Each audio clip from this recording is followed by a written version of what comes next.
Good morning, students. Today we will see the new module, fourth one, the law of an agency. So you are already aware about all the other things now, the bailment as well as the pledge, then contract of indemnity and guarantee, and also what is a contract itself. At the first instance, you see already what is a contract, what are the essentials of a contract, and valid elements with regard to a contract and how a contract is to be enforceable by law. Then there should be an offer, there should be an acceptance, there should be a consideration, there should be free consent, like that. So these are all the main concern with regard to a contract and its essential elements. Then we see in the second module the contract of indemnity and a contract of guarantee, and also the third module, what is that? The contract of bailment as well as a contract of pledge. Then today we are going to see the law of agency. So what is an agency?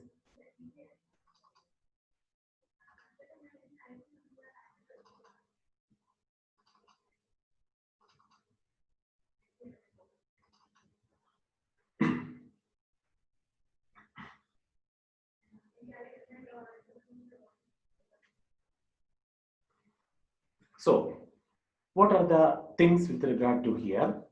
A contract of agency, its definition, its essentials, the types of agency, who is a mercantile agent, extent of the agent's authority, how the authority is to be delegated to the agents, then personal liability of an agent, liability of an agent to third party, and termination of an agency.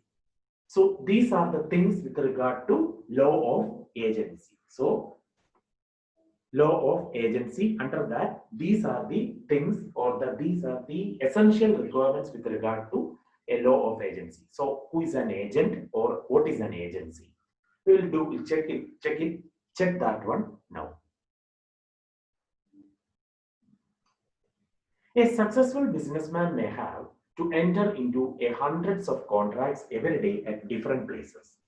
If he had to personally enter into all those contracts, it would have been nearly impossible. എല്ലാവരുമായിട്ടും പല കോൺട്രാക്റ്റിലും ഒരു ബിസിനസ്മാന് ഏർപ്പെടേണ്ടതായിട്ട് വരും. എന്നാൽ they don't have enough time for that one also. If he had to personally enter into all such things, it is impossible for such a person.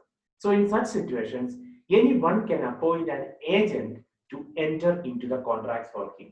ആ ഒരു ബിസിനസ്മാന് വേണ്ടി he or she may appoint any agent on favor or on behalf of that particular person. So this is very much necessary in situations where we have to transact some business which requires special knowledge of skills. For example, we may have to appoint a lawyer to take care of the litigation or a chartered accountant to handle the accounts related issues. So ഒരു chartered അക്കൗണ്ടിനെ ഏൽപ്പിക്കുകയോ അല്ലെ ഒരു litigation ഒരു വ്യക്തിയെ ഒരു വക്കീലിനെ ഏൽപ്പിക്കുകയോ അങ്ങനെ appoint a lawyer in case of this in order to do that one on behalf of the particular person. So therefore law of agency starts. So the law relating to agency is contained in chapter 10 of the Indian Contract Act. So chapter 10 of the Indian Contract Act 1872. So Indian Contract Act 1872 പത്താം അനുച്ഛേദത്തിനാണ് എന്ത് പറയുന്നത് under the law of agency. So under the term there are three items, or in a law of agency there are three parties: who is an agent, who is a principal, and what is an agency. We will look into that. Section 182 of the Act defines an agent as a person employed to do any act for another or to represent another in dealings with the third person. The person for whom such an act is done or who is represented is called the principal, and the contract which creates the relationship of an agent and the principal is called the agency. So under section 182 of this one Indian Contract Act 1872 defines an agent as a person employed to do any act for another. മറ്റൊരാൾക്ക് വേണ്ടി, മറ്റൊരു വ്യക്തിക്ക് വേണ്ടി a person is employed, isn't it? Any act for another or to represent another in dealings with any third person. ഒരു മൂന്നാമത് ഒരാൾക്ക് വേണ്ടി he may have to enter into a contract or represent on behalf of that particular person. He acts on behalf of that person with a third party. So the person for whom such an act is done or who is representing him is called the principal. So agent, principal, and agency. So the one of the member or the party to an agent is the principal. So he acts on behalf of the particular person or to represent with represent a contract with a third person. So that is the principal. And the contract, in such a case, the relationship of an agent and a principal. So two persons are there. One is the agent and another is the principal. Both constitute what is that? The law of agency. That is the thing. So this relationship between the principal and the agent may be created by an expressed or implied agreement. വാക്കാലുള്ളതാകാം അല്ലെ due to the performance of a particular act. അങ്ങനെയാകാം. അതാണ് expressed അല്ലെ implied agreement എന്ന് പറയുന്നത്. The purpose of the agency is for creating contractual relationship between the principal and the third party. So the purpose of such an agency is between the principal and the third party, a contractual relationship exists. So that is the case. Section 182 of the Act, Indian Contract Act, defines an agent as a person employed to do any act for another or to represent another in dealings with a third person. In such a case, the person for whom such an act is done or who is so represented is called the principal, and the relation between the agent and the principal is called the agency. The contract that creates the relationship of an agent and the principal is called an agency. So that is the first thing you need to understood from this. Who is an agent, who is a principal, and what is an agency? Section 182 of the Contract Act defines an agent as a person that is employed to do an act. എന്തെങ്കിലും ഒരു പ്രവൃത്തി ചെയ്യുകയോ or to represent, do an act for another, മറ്റൊരാൾക്ക് വേണ്ടിയിട്ട് ഒരു പ്രവൃത്തി ചെയ്യുകയോ അല്ലെങ്കിലോ or to represent another in dealings, ഇടപാടുകളിൽ ഒരു മൂന്നാമതൊരാൾക്ക് വേണ്ടി ഒരാള് വർക്ക് ചെയ്യുന്നു. Between the third person and the agent who is an acting as a mediator or in between these two creates a principal. Okay, then the contract that creates the relationship of an agent and the principal is called agency. അതിനാണ് പറയുന്നത് agency എന്ന്. Then rules of agency. Contracts of agency are based on two important principles. That is, whatever a person can do personally, he can do through an agent. That is, this rule is subject only to very few exceptions, like acts which are personal in character, that is marriage, or duties annexed to an office. So whatever a person can do personally, he can go through or do through an agent. For agent വഴി personal ആയിട്ട് എന്തെങ്കിലും ചെയ്യാവുന്ന കേസുകൾ ഉണ്ടെങ്കിൽ he can do through an agent, except in case of which one? Except in case of a marriage. അതിന് by person itself need to do, isn't it? Then he who does an act, second case, he who does an act through another does it by himself. This means that act of the agent are considered to be the acts of the principal. Agent ചെയ്യേണ്ട പണിയും principal ചെയ്യേണ്ട പണിയും agent ചെയ്യേണ്ട പണിയും principal ചെയ്യേണ്ട പണിയും ഏകദേശം ഒരേ ഇത് തന്നെയാണ്. So he who does an act through another does it by himself. So that is the case. So contracts of agency are based on two important principles. That is, whatever a person can do the personally, he can do through an agent, except in case of marriage. That is personal in character. And he who does an act through another, മറ്റൊരാൾ മുഖാന്തരം ചെയ്യേണ്ട ഒരു പണിയാണ് വർക്കാണ് എങ്കിൽ does it by himself. This means that the acts of the agent are considered to be the acts of the principal itself. So the acts of the agent is considered to be an act of the principal itself.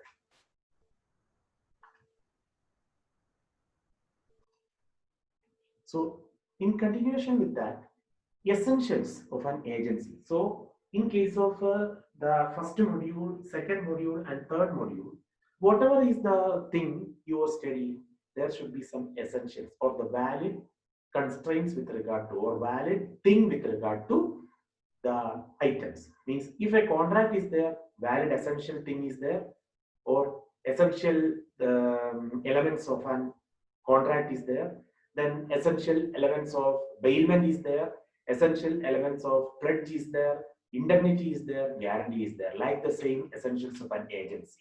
So what is the first thing? Essentials are agreement between the principal and an agent. So there should be two parties in that. Principal is there, agent is there. So these things, there should be an agreement between these two parties. This constitute an agency. So agency is created on the basis of an agreement between the principal and the agent, and it may be expressed or implied in character. So that is agreement between the principal and the agent. Then the principal should be competent to do that thing. Only a person who is competent to contract may appoint an agent. അതായത് minor ആയിരിക്കരുത്, major ആയിരിക്കണം. Isn't it? അങ്ങനെയുള്ള who is competent, capable to do such a contract may appoint as an agent. Then Section 183 of the Act provides that any person who is of the age of majority according to the law to which he is subject and who is of sound mind may employ an agent. So that is the second point. The principal should be competent to enter into a contract with a person. So only a person who is competent to contract may appoint as an agent. Agent ആയിട്ട് വെക്കേണ്ടത് എങ്ങനെയുള്ള വ്യക്തിയാണ്? Who is capable or competent to do so. Then Section 183 prakaram parayunnathu, who is of the age of majority, he can enter into a contract of this agency. So that is the second point. Principal should be competent. Then the agent need not be competent. An agent need not be competent to contract because principal is the person who appoints the agent, and only that person who is competent to the contract may appoint an agent. While an agent need not be competent to a contract, even a minor can bring about a contractual relationship between a principal and a third party. അതായത് ഒരു agent ആയിട്ട് വെക്കുന്ന വ്യക്തി minor ആയാലും കുഴപ്പമൊന്നുമില്ല, അതാണ്. So the agent need not be competent to enter into a contract. And fourth is, no consideration is required to create an agency. ഒരു agency create ചെയ്യാൻ, അതായത് between the principal and the third party, an agent need to act, and in such a case no consideration in return, no benefit, okay, in return will be there. So that is the thing. Section 185 of the Act expressly provides that there need not be any consideration to create an agency. No consideration for such a thing.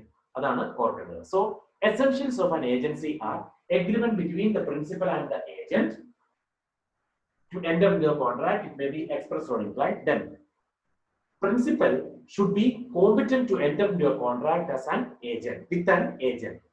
Principal should be competent, and the agent need not be competent to enter into a contract. No need of that one. No need of compulsory. So principal should be a person of majority, or who is of the age of majority, and the agent may be a minor itself who can act as an agent.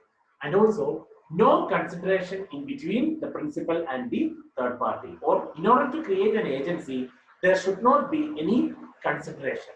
So these are the valid essentials of an agency. While the next is how the agency is to be created. First case, agency by express agreement. വാക്കാലുള്ള അല്ലെങ്കിൽ written ആയിട്ടുള്ള ഒരു എഗ്രിമെന്റിന് പ്രകാരം. So that is the agency by express agreement. An agent appointed by words, spoken or written, is called the express agency. Express agency. So, an agent appointed by the word spoken or written is called a express agency. There are several types of express agencies. Appointing a lawyer to conduct a case is an express agency because by words spoken or written. In such a case, an account is to be created. Oh, sorry, and a contract is to be created, not an account.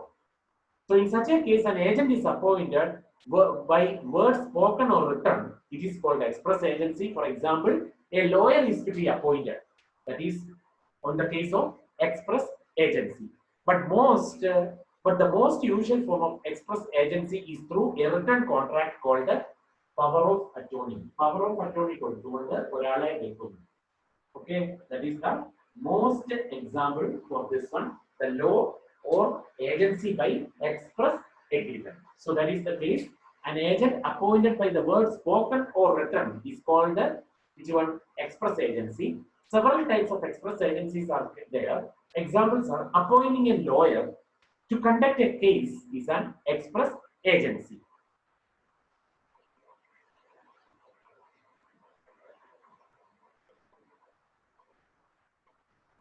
Then, agency by implied agreement.